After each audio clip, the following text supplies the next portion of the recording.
Hi, everyone. I really don't like talking about politics that much because, first, it's not my expertise. And second, it's a lot of propaganda. And it breaks my heart for me to know that there's people out there who look like me, hate people who look like me. But I thought that this clip was feasible.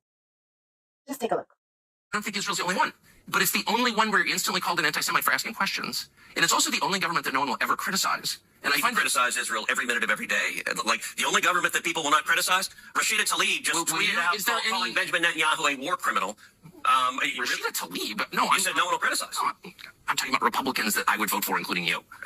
And I'm saying, whatever. I don't even like talking about Israel. What I care about, I never do because it's not worth being called anti-Semites from AIPAC recipients.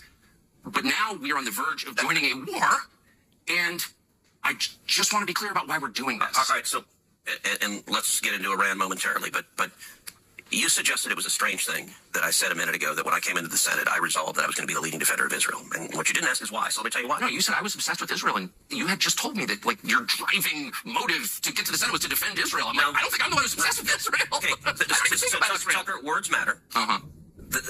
And you know that. I said I resolved to be the leading defender of Israel. And you said your driving motive, the reason you're in the Senate. You want to be the leading defender of Israel. I would think if I ran for Senate, I'd be like, there are people dying of drug IDs on the street. My driving motive is to fight for Texas and America, to fight for jobs, and to fight for the Constitution. And you played a very, very careful word game of eliding. You're the one who said it, not me. So you still haven't asked why, but I'm going to tell you why.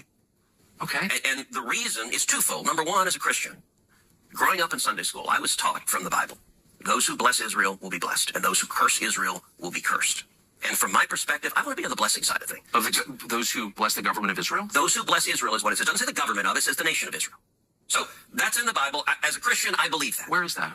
I can find it to you. I don't have the scripture off the tip of my... You pull out the phone and use it. It's in Genesis. But so you're quoting a Bible phrase. You don't have context for it. You don't know where in the Bible it is, but that's like your theology? I'm confused. What does that even mean? Tucker. I'm a Christian. I want to know what you're talking about. Okay. Where does my support for Israel come from? Number one, because biblically we're commanded to support Israel. But number two... Hold on. Hold on. You're a senator, and now you're throwing out theology, and I am a Christian, and I am allowed to weigh in on this. We are commanded as Christians to support the government of Israel?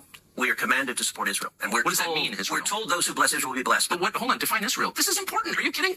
This majority Christian country. Define Israel? Do you not know what Israel is? That would be the country you've asked like 49 questions about. So that's what Genesis, that's what God is talking about. The nation of Israel, yes. And so is that the current borders, the current leadership? He's talking about the political entity called Israel? He's talking about the nation of Israel. Yeah, nations exist, and he's discussing a nation. A nation was the people of Israel. Is the nation God's referring to in Genesis, is that the same as the country run by Benjamin Netanyahu right now? Yes. It is. Okay. And by the way, it's not run by Benjamin Netanyahu as a dictator. It's a democratic country that elected. He's the prime minister, right? What? But just like, America is the country run by Donald Trump. No, actually, the American people elected Donald Trump. The same principle. This is silly. I'm talking about the political entity of modern Israel. Yes, and that is. You believe Israel. That's what God was talking about in Genesis? I do. But that country's existed since when? For thousands of years. Now, there was a time when it didn't exist, and then was recreated just over 70 years. But I'm saying, I think most people understand that line in Genesis to refer to the Jewish people, God's chosen people. That's not what it says. Okay, Israel, but you don't even know where in the Bible it is. So I don't know. I don't remember the scriptural citation. But okay, it's like Genesis 16 or something like that. But yes, it's in the earlier part of the book. But the point is, you keep interrupting me before I finish. It's important to know what you're talking about. I don't know what you're. So you're saying as a Christian, if I believe in Jesus, I have to support the modern state of Israel? No, I'm not saying that. I'm explaining for me what my vote motivation is. But okay, so I'm just trying to understand. You said God tells you to support the modern state of Israel in the Bible, in some place in the Bible that you heard about, but you don't know where it is. When politicians quote the Bible to justify modern political decisions, especially about Israel, it's time to pause and ask questions. The Israelites were ancient Semitic people who lived in the land of Canaan.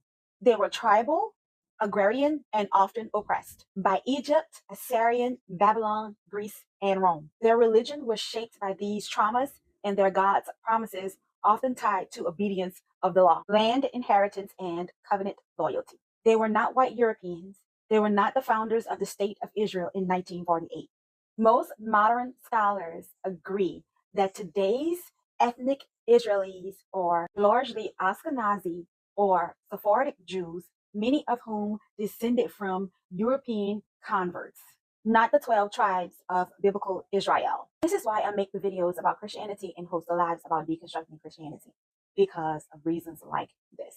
There are laws made, policies enacted, bills written, and billions of dollars allocated based on a book that most people haven't truly read, studied, don't understand historically or culturally, and rarely question. I encourage Bible study not to push a belief or a religion,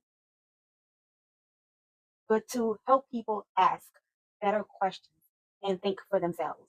Because if we're going to quote the Bible to justify real world power and politics, we better know exactly what it says, who it was written for, and why it was written in the first place. Like, follow, and subscribe for more.